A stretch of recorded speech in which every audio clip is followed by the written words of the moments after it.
Today's message is about B-movie loving and hitting that thumbs up button.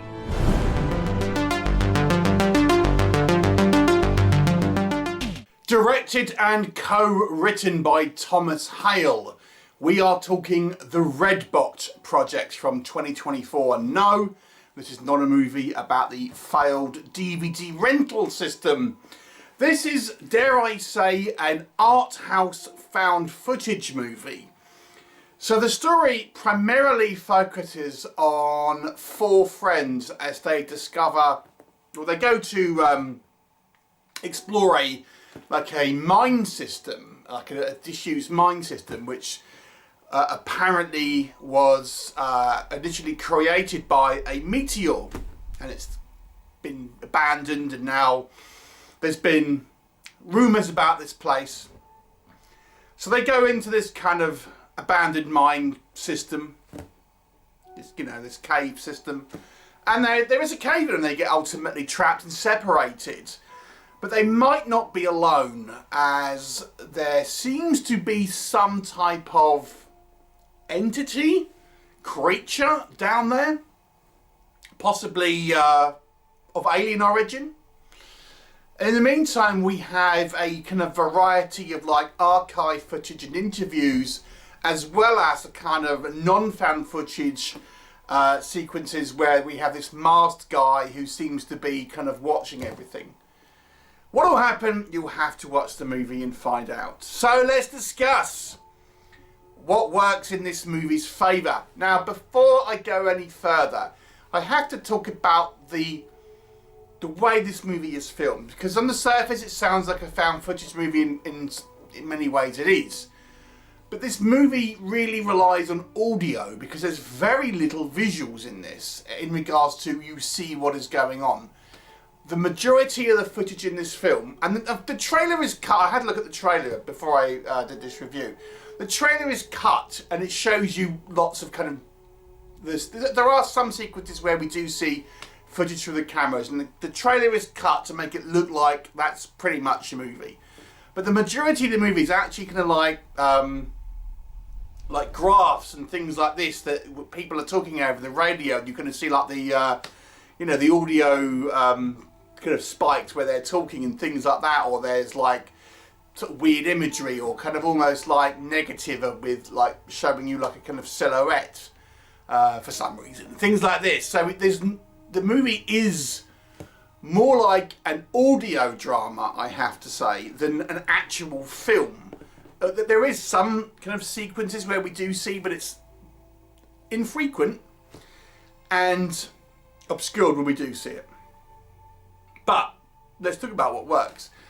Now, if we're discussing a film which is taking place in a cave system or a disused mine, it's going to be super dark, and I think that's the kind of the crux of the argument for having it like this, is that ultimately there is no light down there, and there's only little light coming from the cameras and stuff. Hence the few kind of sequences that we do see. So the movie is kind of showing you what is going on via like audio signals and things like that, and then spliced in with like archive footage or interviews or things like that. So I guess you could arguably say that because this movie takes place in this cave system where it's there is literally no light, the movie sort of gets that across by really not showing you anything. And as such, you do feel this kind of sense of claustrophobia and isolation that these kind of characters are having to experience because they cannot see anything. There's one sequence, for example, where one of the characters is using like a flash photography just to get the odd kind of light up here and there and stuff like that. But there's very little actual in regards to visuals, but it does kind of create this sort of this feeling of isolation, this feeling that you're trapped in the dark and there's you can't see a way out, let alone there might be something else in there with you. So I'll give props to the fact that you can imagine the fear that these characters are kind of going through, because it does feel like legitimately these guys, they're in serious trouble, to put the polite way of saying it. So the movie gets that across. So there is that. I think there is some interesting kind of mythology that is like feathered into the film as as we kind of go on, certainly regarding to this creature, this town, maybe a kind of somewhat of a conspiracy about what's kind of happened to it. And you know, you will never get like a true money shot, but the idea of this creature, again, we have you might see elements, to me put it like that. It's kind of very, not just a guy in a suit, you know, it looks very non-human. So at least they've they stayed away from just a guy in a monster suit. It looks very, very alien. Let me just say that. So that was fair. And as I say, if you like a kind of art house movie that is kind of has this sort of weird sort of like artistic vibe to it, this kind of experimental film to a degree, it's very much a stylistic choice, then you may like this one. But let's talk about what doesn't work. I think if you are a general moviegoer and you're not interested in art house movies, then this one you'll find rather pretentious. Let me just kind of say that. Now, movies by its nature is a visual medium. So when you have a movie that really doesn't have much in the way of visuals, it really becomes an audio drama. And that's what this movie really is. And maybe would have been better suited for, to be honest with you. Because visually speaking, it's very dull. Because you're just looking at, as I say, sound bars and graphs and like random archive footage from time to time and splicing with the occasional sort of little bit of footage. But it's ultimately, there is really very little going on visually in this movie. I cannot state this enough. Do not go into this movie expecting to see much in the way of anything. And I have to say, I think the trailer is a little disingenuous because it kind of shows you all the bits that are actually the footage elements to it, very little of what the actual movie is actually primarily like.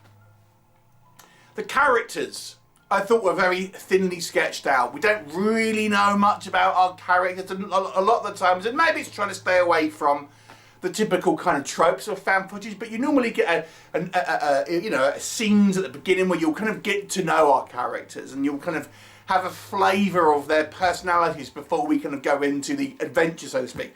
Not with this movie, it's pretty much straight away they're kind of doing this, so we never really know much about them.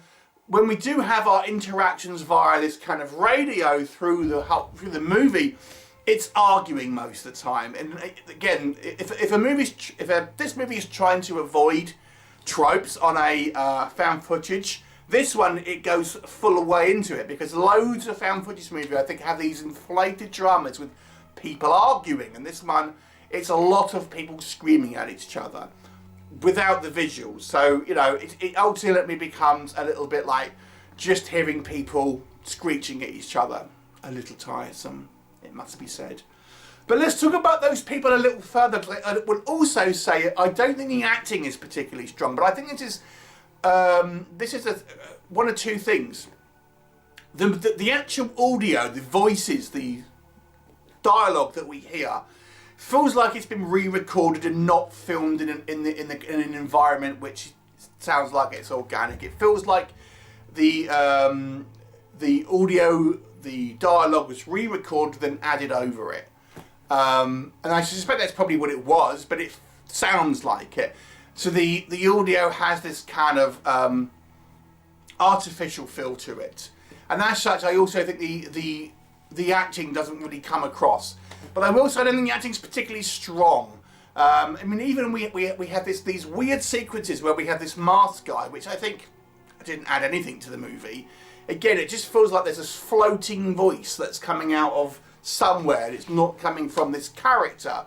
But it's the same as true of our main characters. So you have this kind of weird artificially sounding dialogue that doesn't feel like it's coming out the characters' mouths, and it's like there's not really much ambient sound and things like that you would get in a cave system. And I got to be honest with you, I don't think the acting is particularly strong. It's almost a little bit, you know, because they're relying so much on kind of audio and much on the dialogue, it really stands out because you don't have the visual kind of stuff going on. to kind of even it out, so to speak. So you're purely relying on these audio performances, these dialogue sequences, and it's not the most terrible I've ever heard, I would say that, but it just doesn't ring quite true. They seem a little bit artificial, both in the way they sound, but also in the kind of the performances. The movie is also littered with lots of archival footage and this kind of, as I say, this masked guy that I really felt added nothing to the actual story and just added to the kind of level of pretentiousness in this kind of art house film that I think people go, oh yeah, I totally loved it, and I see what the filmmakers were going for without really understanding it, but just saying that they understood it. I don't believe people when they say stuff like that.